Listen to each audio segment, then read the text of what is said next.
Mas, enfim, essa questão da ciência, né? Ciência como um todo, assim, e a geografia é um ramo da ciência, a gente está falando isso desde o começo, praticamente a nossa disciplina, ela fica, vamos dizer assim, esse é o tema principal da disciplina, né? Você falar sobre a geografia, né? E é difícil sobre a geografia, e daí quando você vai falar do ensino, fica ainda mais complicado, né?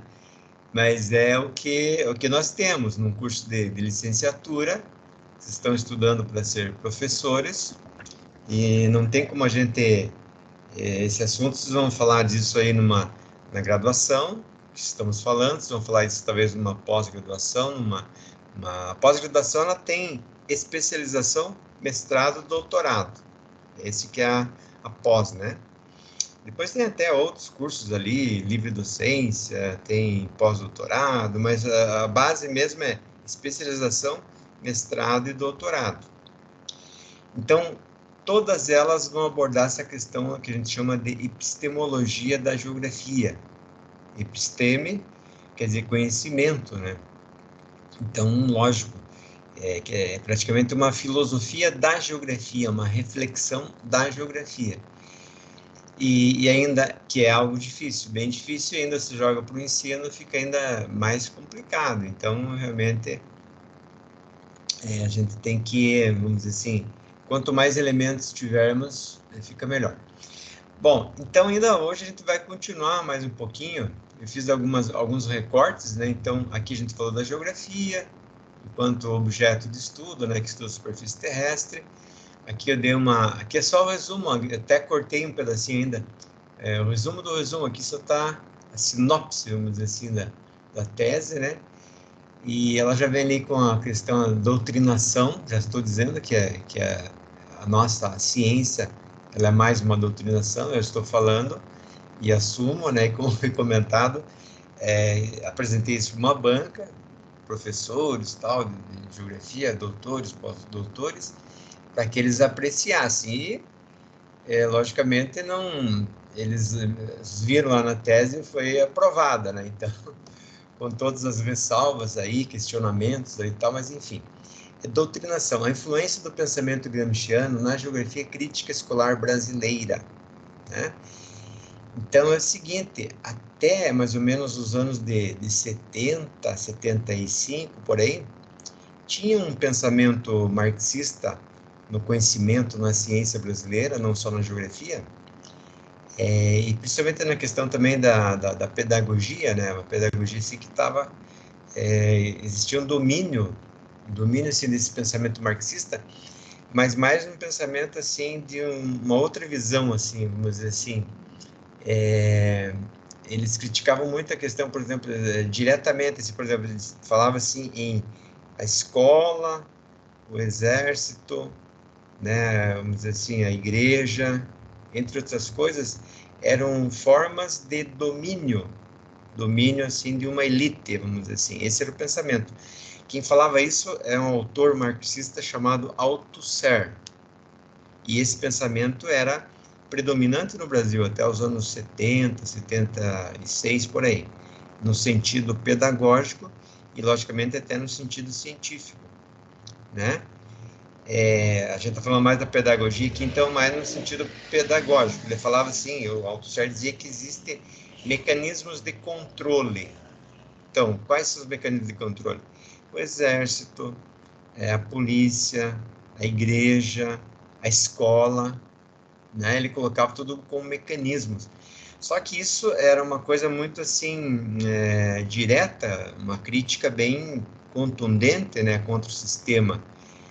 E muitas pessoas, vamos dizer assim, não, mas isso aí não é bem assim, como que a igreja vai ser? Lógico, as pessoas que têm uma religião assim vão dizer, mas como eu estou indo lá, porque eu tenho fé, porque eu rezo, isso vai melhorar minha questão, assim, né, vamos dizer, como ser humano, e assim por diante. Outros pensar, mas como que a escola é um mecanismo de controle, né? Se eu vou lá para aprender o conhecimento formal, a ciência, né? Então, como que pode ser um mecanismo de controle? Então, esse pensamento do Althusser ficou assim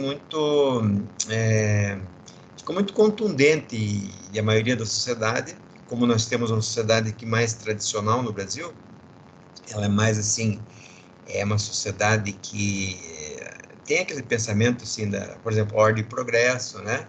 Que é um pensamento positivista, é um pensamento assim, mais voltado à questão da religião, aos costumes, né? A questão assim da crença, das crenças, da religião. Então, numa sociedade brasileira, isso não ficou muito legal, esse pensamento do auto-ser, lá nos anos de 70, mais ou menos, 70 e pouquinho. Mas o que aconteceu? Aí veio esse pensamento do Gramsci, que também é marxista. Só um pouquinho. O pensamento do Gramsci, que também é marxista, né? Só que o Gramsci, ele foi mais por uma questão assim, mais cultural, uma questão assim, vamos dizer assim, mais suave, não atacando tanto. Ele já dizia que o controle tinha que ser assim, mais, vamos dizer assim, falando numa linguagem popular, comer pelas beiradas, né? Mais suave, assim, que não atacando tanto a questão da igreja, né? Por exemplo, assim, que tinha que ser assim algo mais hegemônico, quer dizer, a sociedade por meio dos intelectuais, né? Então, intelectuais, professores, escritores, artistas, né, tal, pessoas que a mídia. Então, você teria que controlar a sociedade. Isso é o pensamento gramsciano, que é marxista também, só que um outro tipo de marxismo. De controlar a sociedade através dessa forma, que é mais ou menos o que está acontecendo hoje. Né? Veja, observe bem a mídia, observe as novelas, observe os filmes, observe os livros didáticos, observem a formação dos professores, observem até no direito, todas as áreas, né? Existe um pensamento assim mais, como já foi falado, chamado vamos dizer, humanista, né? Vamos, assim, os direitos humanos, né? Vamos preservar essas questões e tal. Então, eu só estou falando isso para vocês conseguirem, agora estou indo um pouco mais, um passo atrás, para a gente ver de onde que vem esse pensamento. Então, nos anos 70, então era algo mais radical mesmo, principalmente o Althusser, também é francês, né? E a partir dos anos 70 entra esse pensamento assim, na questão pedagógica, que é mais assim, vamos dizer, cultural. Vamos falar da cultura, vamos outras formas de convencer a sociedade e tal, né? Essas questões assim.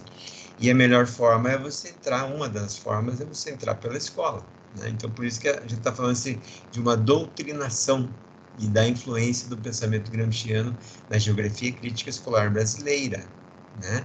E daí nós temos lá nós citamos já o Yves Lacoste, que eu até vou depois fazer uma colocação aqui, Yves Lacoste, que escreveu aquele livro lá, A Geografia, em Primeiro Lugar, Serve para Fazer a Guerra, né? E daí entrou aqui no Brasil esse pensamento na geografia. O Vicentini, ele trouxe esse pensamento, trouxe essa obra na USP, né? Que ele é um livro docente, ainda, me parece que trabalha ainda lá na USP. Escreve livros de geografia e tal. E daí isso aí se espalhou pelo Brasil inteiro, nas universidades e tal. Até então, até vocês comentaram, acho que foi o Eric que falou outro dia, que na geografia aqui do Paraná, na UFPR, né, tem lá um setor que é ciências da Terra, e a geografia está nessas ciências da Terra. Então, antes disso, a geografia era uma ciência que estava questão da Terra mesmo, né? Terra. Se você pegar geografia, a própria palavra, a etimologia vai dizer, né? Geoterra, né? Grafia, estudo. Estudo da Terra. Então, a geografia já nasceu assim. O pessoal, os gregos lá, bem antigamente, né, tal, diziam, essa é uma parte da ciência que vai estudar a superfície terrestre. E continua assim. Apenas aí vamos dizer assim, no século XX, né? Século XX, praticamente no começo, final do XIX, talvez, mas principalmente no século XX, que ela vem com esse pensamento de um pensamento chamado crítico, pensamento crítico, e depois abarcou todas as ciências praticamente, história, sociologia, né, até a geografia, tanto que a gente chama de geografia crítica. Então, esse pensamento, ele entrou, assim, nessa, vamos dizer assim, com esse nome crítica, né, até na geografia, que a gente sabe que também era chamada de radical, né, a gente até já falou isso na outra aula. Lá nos Estados Unidos eles chamam mais radical, aqui no caso na França é mais crítica, no Brasil também, porque tem a geografia vem dos franceses, né? Bom, então aqui está falando, né? Depois a gente viu ali que existe uma questão mais nessa geografia crítica mais de modo político e mais em detrimento do científico, né? Quer dizer, antes do científico, o político, né? Em detrimento. Então, antes do científico vem o político, nessa geografia crítica. Também, ela está cheia de doutrinação, isso sou eu que estou falando, né? Doutrinação e coisa ideológica, né? Questões ideológicas. A gente viu também que ciência e o ensino não devem misturar-se ao político. Isso aqui já é mais algo que eu falei do pensamento de Weber, né? Max Weber, que é exatamente o oposto, né, do pensamento marxista. Que a gente, inclusive, nas universidades, as pessoas nem falam muito nisso, né, no Max Weber, só temos autores marxistas, né, isso é um problema, porque a gente só está lendo algo marxista, fica difícil você, né, ler algo diferente.